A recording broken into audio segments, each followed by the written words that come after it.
இன்றைக்கி நம்ம பார்க்க போகிறது பிரண்டை துவையல் எப்படி செய்யுதுன்னு பார்க்கலாம். அதுக்கு நான் பிரண்டையை ரொம்ப முத்துனதாக எடுக்காமல் கொஞ்சமாக எலசாக எடுத்து வச்சுருக்கேன். இது 4 பக்கம் பார்த்திங்கன்னா நல்ல தோல்லாம் எடுத்து நீக்கி வச்சுக்கோங்க. கண்டிப்பாக க்ளவுஸ் போட்டு தான் அதை க்ளீன் பண்ணணும், இல்லை கையெல்லாம் ஒரு மாதிரி உங்களுக்கு அரிக்கும்.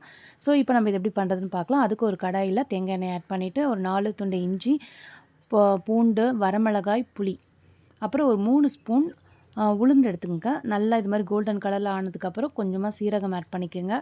இது இப்போ நல்லா வதக்கி விட்டுருங்க. அவ்வளோதாங்க, இந்த ஸ்டேஜில் எடுத்துடலாம். அதே கடாயில் ஒரு 3 ஸ்பூன் நெய் ஆட் பண்ணிக்கோங்க.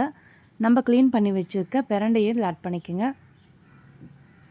பிரண்டை பார்த்தீங்கன்னா இந்த க்ரீன் கலர்லேயே இருக்கக்கூடாதுங்க, நல்லா வதக்கணும். அப்போ தான் உங்களுக்கு நல்ல டேஸ்ட் கொடுக்கும். இல்லைனா தொண்டை உங்களுக்கு ஒரு மாதிரி டிஸ்டர்பன்ஸ் பண்ணும். ஸோ அதனால் நல்லா வதக்கிடணும்.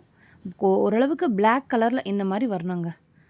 இந்த ஸ்டேஜ் வந்த பிறகு நீங்கள் ஆஃப் பண்ணிவிடுங்க. ஏன்னா அப்போ தான் டேஸ்ட் நல்லா கொடுக்கும், அதுக்காக சொல்கிறேன்.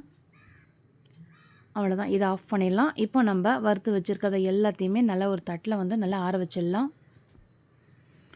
ஒரு பிரண்டையை நீங்கள் எடுத்து பார்த்தீங்கன்னா அது உடையிற ஸ்டேஜில் இருக்கணும். அதுதான் கரெக்டான பதங்க. இது மாதிரி உடையணும். இந்த ஸ்டேஜ் வந்த பிறகு நம்ம எடுத்துடணும். இப்போ ஒரு மிக்ஸி எடுத்துக்கலாம்.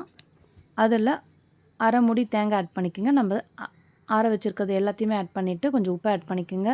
இப்போ போய் அரைச்சிட்டு வந்துடலாம். அவ்வளோதான், துவையல் ரெடி. சுவையான துவையல் ரெடிங்க. கால்சியம் சத்து அதிகமாக இருக்குது, கை கால் வலிக்கு ரொம்ப நல்லது. சுட சுட சுட சாப்பாடு போட்டு அதில் நம்ம செஞ்சு வச்சுருக்க துவையல் ஆட் பண்ணி ஒரு 2 ஸ்பூன் நெய்யை ஆட் பண்ணி நல்லா பிசைஞ்சு சாப்பிட்டிங்கன்னா வேறு லெவலில் இருக்கும். நீங்களும் ட்ரை பண்ணி பாருங்கள்.